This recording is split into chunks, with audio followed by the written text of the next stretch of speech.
Thank you very much for this lovely introduction. Hello, everyone. I'm so happy to be here on this very big stage, and it's my honor to be presenting here today.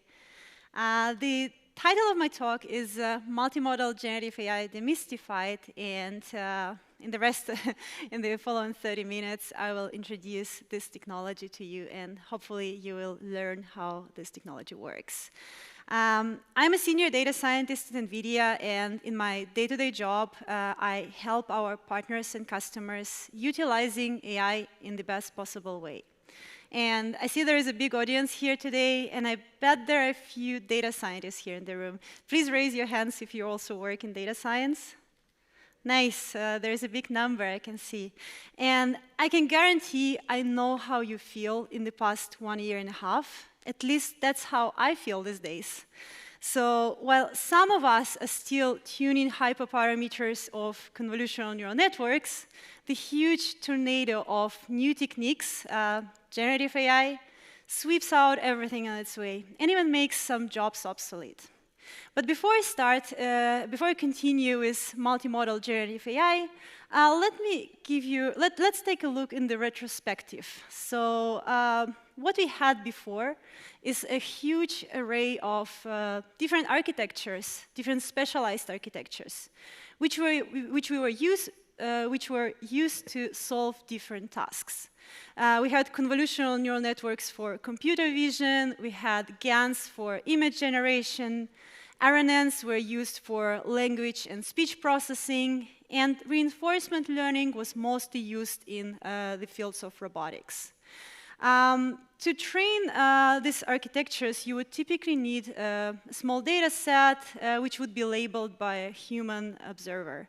So for example, to train a network, a convolutional neural network, which would recognize cats in the images, you would need thousands of images of cats, which you would label manually in this data set. And then you would train this network.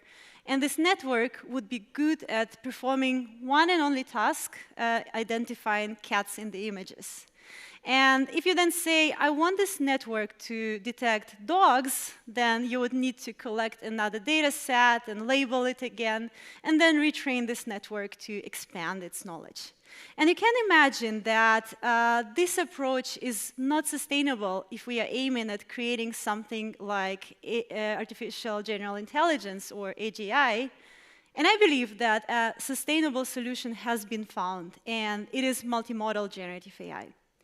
I believe that multimodal large language models are the future of AI. And in the core of this technology, we have a network architecture called transformer architecture, which has typically been pre-trained on large amounts of data to the scale of the whole internet.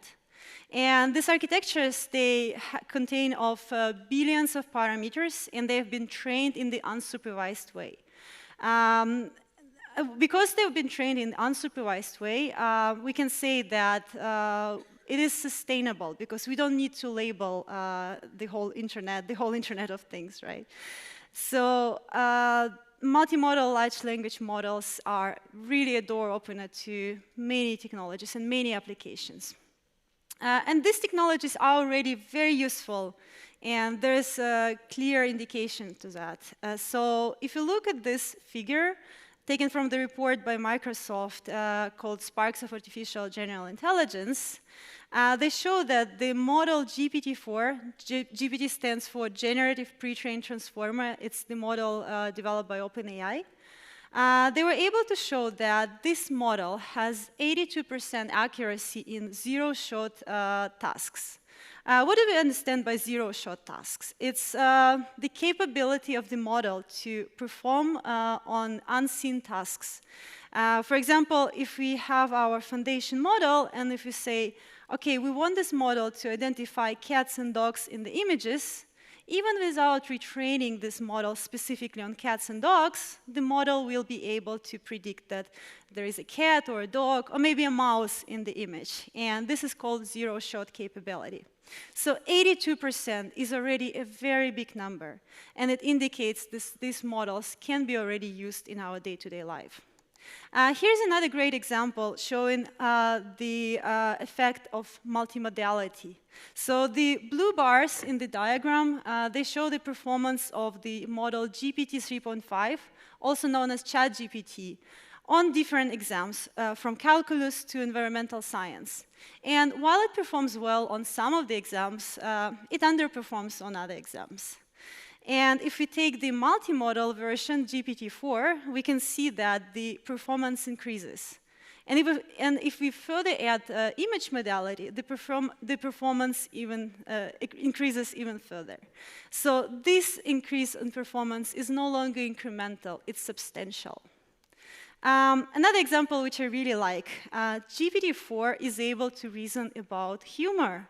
So while showing this image to the GPT-4, which depicts a smartphone being charged by something which looks like a VGA connector, then they've asked, what is funny about this image? And the model was able to identify that there is not a single panel, but 3 different panels in the image, that there is a smartphone being charged by a VGA connector. It was also able to reason that it's not a typical setup, and it's very unusual, and that's why it's funny. So AI is able to reason about humor. I wouldn't even imagine that even 2 years ago, to be honest. So how do multimodal architectures work? Typically in the core, we have our foundation model, a pre-trained transformer, which has been pre-trained on various kinds of data, from images, this could be also videos, sound, code, and other kinds of data. You can think of PDF data, any kinds of data your company has. And then these models can be further adapted to perform different tasks. This task could be code generation, if you are interested in developing copilots for code, right? These models can be used for machine translation. You can use input of a PDF document, and you can translate it into different languages. You can use these models for summarization of text, video, image, image captioning, sentiment analysis, also in video and in audio, question answering, including visual question answering, and typical computer vision tasks like object recognition, body pose recognition, and so on. And when we talk about generative AI for text compared to generative AI for multimodality and images, there is one major difference. So when talking about generative AI for language, our main task here is to learn from the patterns of the text. And then, given some text, we want to predict what comes next in this text. In the tasks, when we talk about image generative AI, we want to produce new images using a technique called diffusion. And in the diffusion scenario, given a text or an image as a prompt, we are interested to transform some random noise into a meaningful artistic image. And this image should be guided by this prompt. Let's take a look in the history of these diffusion models and image generation in general. So it all started in 2018 when NVIDIA presented their StyleGAN paper. I wasn't working at NVIDIA back in the day, and I remember when I saw this paper, I was really impressed, because in this paper, they were able to generate human faces, human portraits, which looked super realistic. And the cool thing about that was that these people, they never existed. And there are many applications of this, so you can use it to train models to detect faces, or to train models to recognize people, and you can do it now in the anonymized way. The next approach was GAOGAN. It was a generation for landscape images. And then, if you remember, in the summer of 22, approaches like DALL-E by OpenAI have appeared. It came simultaneously with a multimodal architecture CLIP, and I will talk a little bit more about that in the following slides. And then Google presented their Imagen approach. Somewhat revolutionary was the approach by called Stable Diffusion, and I say revolutionary is because its creators, they have published the architecture and made the model weights available to public. And that enabled the whole research community in developing new approaches on top, and I think drastically accelerated the field. And now we are looking into the new era of diffusion and generative AI for images and videos with generated videos. You all may have seen the newly announced approaches by OpenAI called Sora. At NVIDIA, we are working also on our Edify for video. And there are also models for generating text to 3D, like Magic 3D, or at NVIDIA, we have our Edify 3D, which are already available and being useful. You may also wonder, can we actually fine-tune these models? And the answer is yes. So with the stable diffusion models, you can take a model and you can fine-tune it to have some specific style, or you can fine-tune this model to incorporate a specific object or a person. And my personal motivation to learn this technology was some time ago I've tried an app where you can upload a bunch of images of yourself, and it would generate an artistic portrait of yourself. And I wanted to learn how it worked in order to be able to generate more portraits. And these images here I've generated by fine-tuning a Stable Diffusion XL model using a technique called DreamBoost with LoRa. It's a parameter-efficient fine-tuning. And to train this model, it's surprisingly simple and quick. It took me just 6 minutes on an A100 GPU. In the data center, and in my own A6000 GPU, it took me 12 minutes to fine-tune this model. Now I'd like to actually introduce how this works, and there is not a single model behind. Stable Diffusion is actually a pipeline of models, and there are 3 major components in this pipeline. The first one is CLIP. It's the language model, large language model behind, which is responsible for bridging the gap between text and image. And the second and third, this is the image generation pipeline. So the first one is called autoencoder, and it's designed to make your computations more efficient. And the third one is the unit architecture. So let me go through them one by one. The unit architecture, those of you who've been long enough in data science, you may recognize it as the popular architecture which has been used for segmentation tasks. It's a U-shaped architecture consisting of the downscale and upscale paths, and there are the so-called skip connections in between them. These skip connections are used in order to preserve the data from the upper layers and pass them to the later layers in the network. And the way how it worked was you would take an original image and a segmentation mask, you would pass it through a number of filters, and then you upscale it, extracting the meaningful bits of information. And what would you predict in the end was the segmentation mask, which should correspond to the one which you provided to the network as a ground truth. When talking about diffusion, the process is a little bit different. So instead of providing the segmentation mask, we provide an input image and some random noise. And together with this input image and the random noise, our goal here is to predict some random noise again. And you may wonder, well, you were talking about generating artistic images. Why are we predicting noise here? And the cool trick about that is that if you are able to predict noise in the image, you can then iteratively do the step again and again, and you can subtract this noise from the image until you get from a very noisy image to a nicely looking artistic one. So let's take a look at this sequence of images. So you see in the upper corner, there is like a pure noise.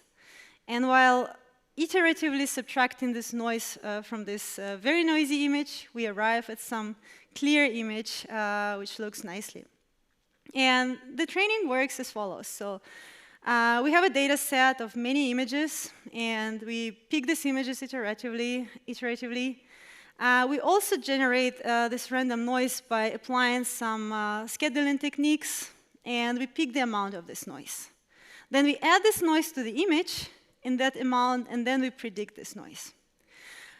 Inference works in the backwards fashion. So you also do it iteratively, unlike in the segmentation case, where you would just run it once and predict the mask straightforward. Inference in diffusion process is also an iterative process. And you start with the random noise, and then you gradually arrive at a clean image. What I have described to you would be computationally quite expensive if you would work on original images in original size, like in high-resolution images. But there is a clever trick which allows you to make the computations much faster. And this trick involves decompressing an image, applying deep learning, applying AI network called autoencoder, and specifically variational autoencoder. Autoencoder architecture consists of two parts, which is an encoder, the tasks of the encoder to take your original image and compress it into the so-called latent space. Then you take this latent image and you perform all the unit operations on the latent image. So the predicted noise will be also in the latent image. And then you take the second part of this architecture, the decoder part, and you expand your image again to the original image size. And you can imagine that training this is quite straightforward because essentially what you have here, what you want to have in the output, should be as similar as possible to the input image. So you can use the same image to train this autoencoder and use it in the objective function. So far, what I've described to you would work to generate random images, and if you want to apply further text guidance and if you want further control, you need to apply something called CLIP. CLIP is a large language model, and originally it was introduced by OpenAI. They have trained this model on 400 million pairs of image and text descriptions. So it's kind of a supervised way. And the way they got these text descriptions is basically they crawled these images from the internet and took the meta description from the HTML tags. And the goal of this architecture is to breach to serve as a bridge between embeddings extracted from image and embeddings extracted from text. So I'm saying the word embeddings now, but I haven't introduced that. Embeddings are vector representations of images and text and any kind of data in the AI world. So you know that neural networks, they don't work on text and images, they work on numbers. And embeddings is a clever way to represent subjects and objects in this vector fields being semantically, so this object being semantically close to each other. And you can imagine that if you process your image with some image encoder, and then you process some text with another text encoder, the embeddings won't look similar. So the way to actually make them look closer is to compare them.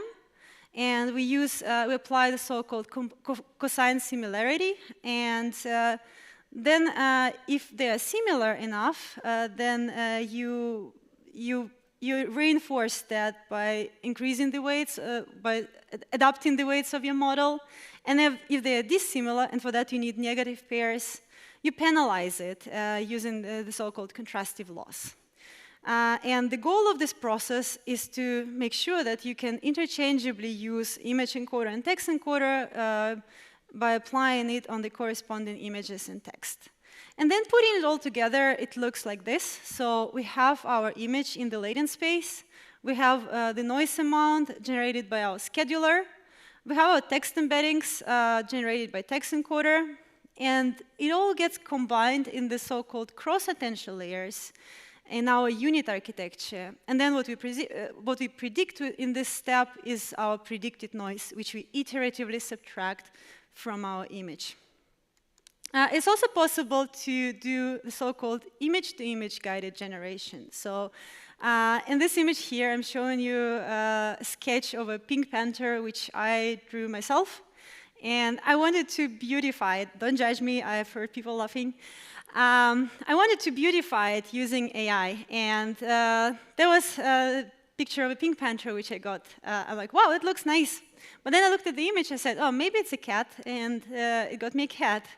And then somebody also took a look at my screen and said, oh, it looks like a bear. I'm like, OK, that looks like a bear.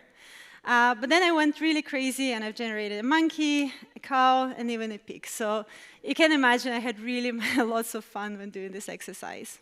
And this technique is very useful. Like the unconditional generation is still very useful. You can use it for things like human face synthesis.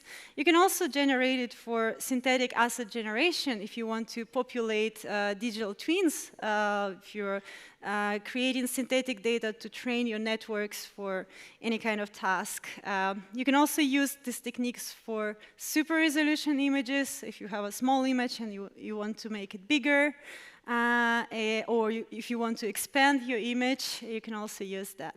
And condition generation, text-guided condition generation, you can use for text-to-image when you ask the model to generate you whatever you want.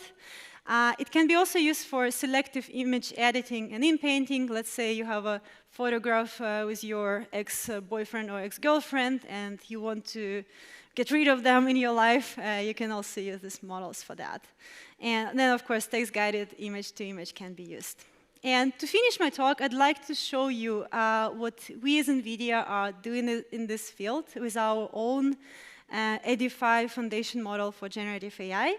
So this model is able to generate high-resolution images, and we've trained it with our partners, Getty Images, on their data set.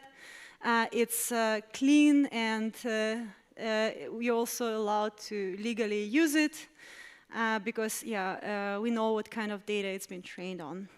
Furthermore, we have the 3D version of Edify, which has been trained on images from the Shutterstock database, and we also have a video capabilities in this model, which we haven't released yet, but we are working on that. So with this, you can populate 3D digital twins and create things like scenes like this. So the possibilities are really limitless, and I'm excited to see what comes next.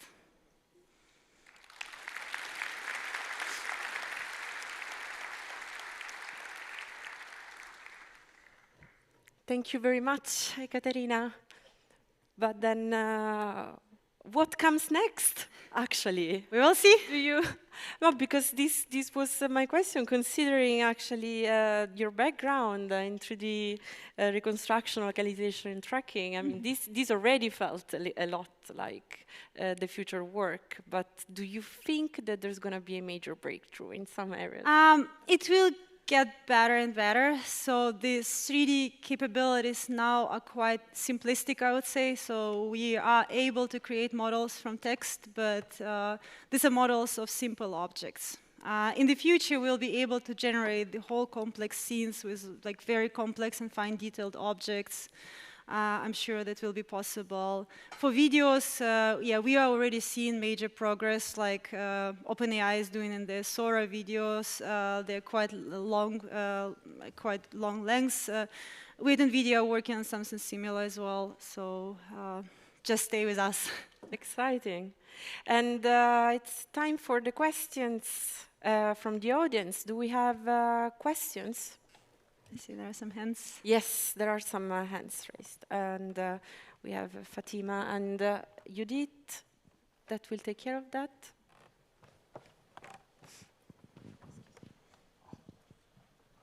So thank you so much. And well, I have a question. Does NVIDIA plan to keep working on domain adaptations algorithms such as StyleGAN-NADA?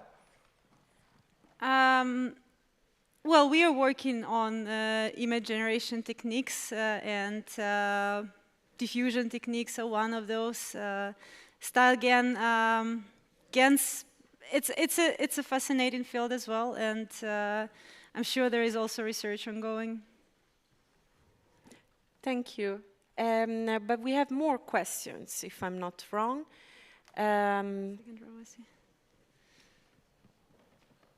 Is there a mic available? Oh, yes. Hey, thanks for the presentation. I wonder, when is the NVIDIA Sora coming out? There won't be NVIDIA Sora because Sora is a project of OpenAI, but... Yeah, but you get me, no? We are working on our own project for video generation as well. Okay. I don't have the date yet. Too bad. Thank you. We actually have time for more questions, and I see somebody waving, and Judith is coming to you.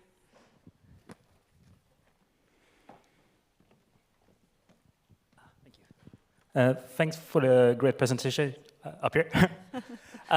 So multimodal models, I mean, it's not only for images and text, right? So do you have any work towards like time series or tabular data, etc.?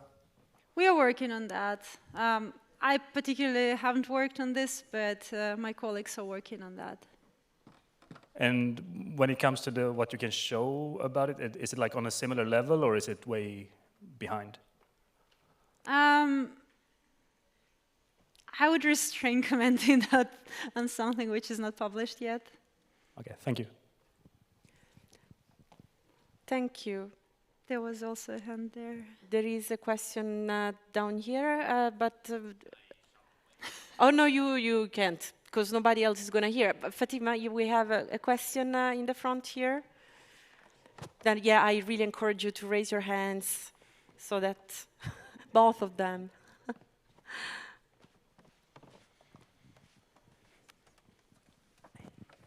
Hi. So thank you for a really interesting presentation. And I was kind of in the same arena, but is there one sort of modality where you feel that the field is underinvesting, that is showing quite good promise, or maybe a combination of modalities that are, yeah. So my personal take is, of course, everything when it comes to language, it's already very advanced. Images and videos are a little bit behind, but we are catching up. And I think, well, multi-foundation models for image is the next big step. It's coming, and hopefully we'll witness it very soon. Great. But also sound and video, it's also being developed and investigated. Thank you. If we don't have any more questions for Ekaterina, then I would really like to thank you for being with us on stage today, and please accept these flowers. Thank you very much. And let's give a round of applause. Thank you.